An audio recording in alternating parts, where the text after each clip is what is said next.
ইসরায়েলিয়াত বলতে কী বোঝায় আজকে এ সম্পর্কে জানতে চেষ্টা করব।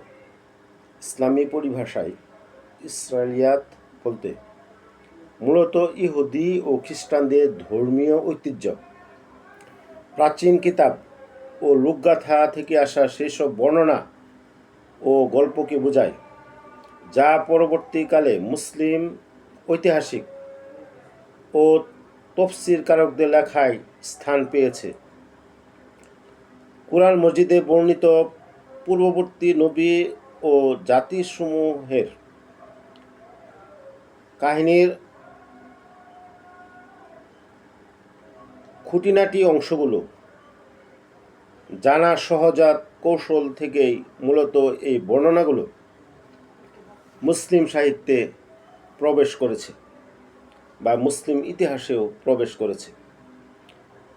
ইসলামী শরিয়াতে এই বর্ণনাগুলো সততা ও গ্রহণযোগ্যতা যাচাইয়ের জন্য সুনির্দিষ্ট নীতিমালা রয়েছে,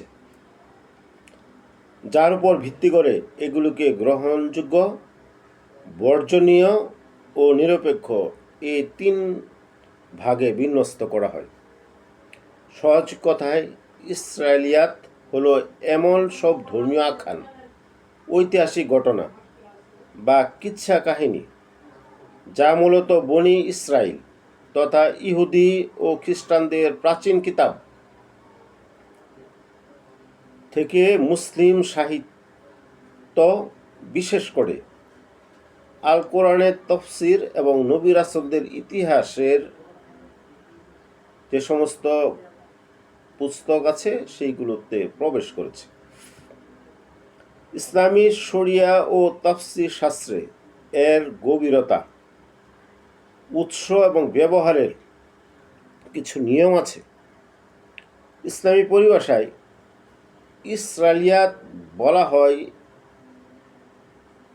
কারণ এই ধরনের বর্ণনার বেশিরভাগই এসেছে বনি ইসরায়েলের উৎস থেকে। তবে ব্যাপক অর্থে ইসলাম পূর্ব যুগের পারস্যের, মাজসি বা অন্যান্য প্রাচীন সংস্কৃতির কোনো কিংবদন্তি যদি তাফসিরে ঢুকে পড়ে, সেটিকে উলামায়ে কেরাম ইসরায়েলিয়াত বা এর সম পর্যায়ের বলে গণ্য করেন। কুরআন মজিদের পূর্ববর্তী নবী ও জাতিদের কাহিনী সংক্ষেপে এবং মূল শিক্ষণীয় অংশটুকুর উপর জোর দিয়ে বর্ণনা করা হয়েছে। যেমন ইউসুফ আলাইহিসসালাম এর ভাইদের নাম কি ছিল, আসহাবে কাহফের কুকুরটির রং কি ছিল, কিংবা মুসা আলাইহিসসালামের লাঠিটি কোন গাছে তৈরি ছিল। এই বিবরণগুলো কোরআনে নেই, কারণ এগুলো জানার মধ্যে মানুষের হেদায়েত বা কোনো দ্বীনি কল্যাণ নিহিত নেই। কিন্তু মানুষের সহজাত কৌতূহলের কারণে পূর্ববর্তী যুগের পাঠক বা শ্রোতারা এই খুঁটিনাটি বিষয়গুলো জানতে চাইতেন।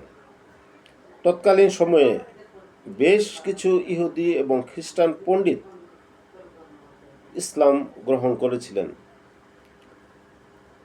সাহাবী এবং তাবিঈগণের কেউ কেউ যখন কোরআনের কোনো ঘটনার পটভূমি বা বিস্তারিত জানতে চাইতেন, তখন এই নতুন মুসলিম হওয়া পণ্ডিতরা তাদের পূর্বের কিতাবের জ্ঞান থেকে তা জানাতেন।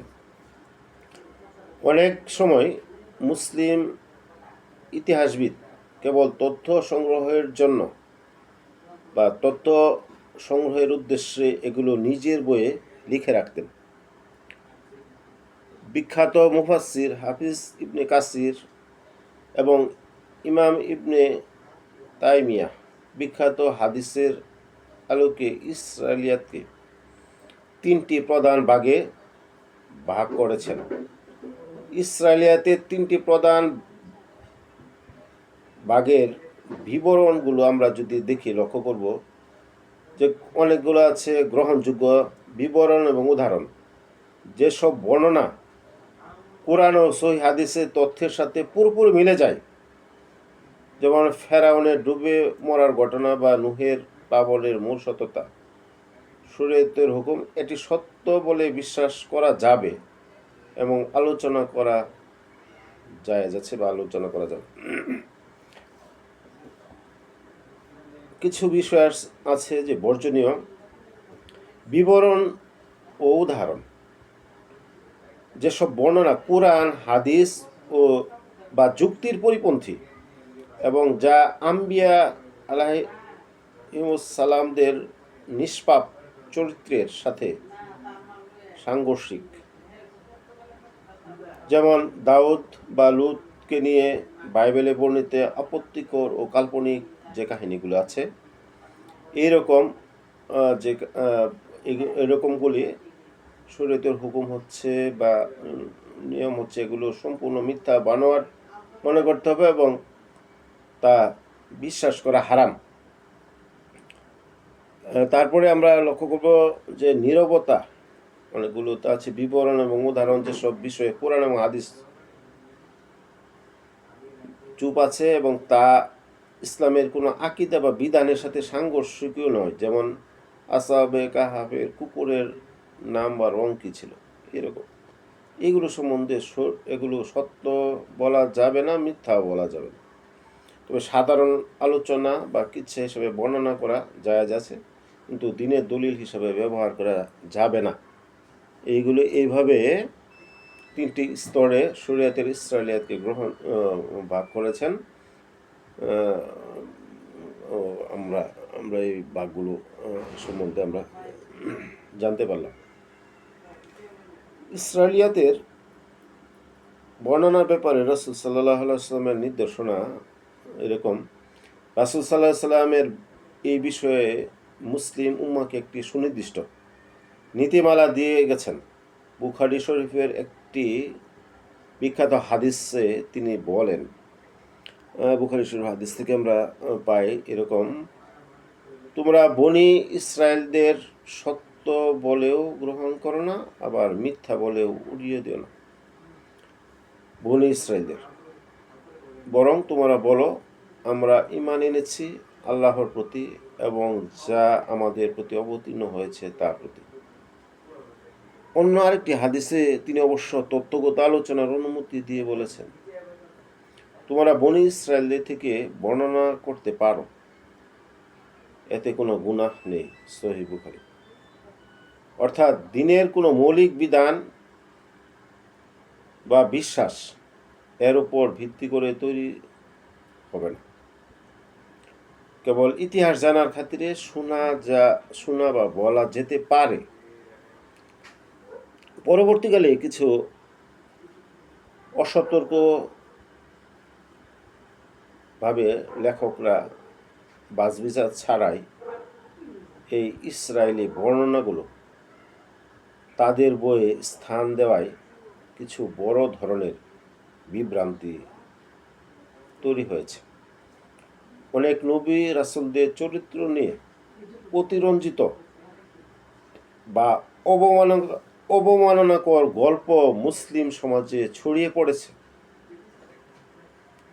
তাদের অসতর্কতার জন্য এইগুলি ছড়িয়ে পড়েছে।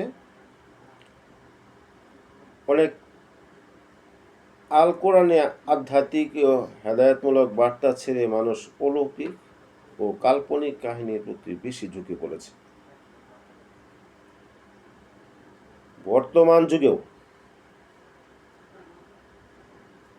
বিভিন্ন গবেষকদের মতে তাফসির বা ওয়াজ মাহফিলে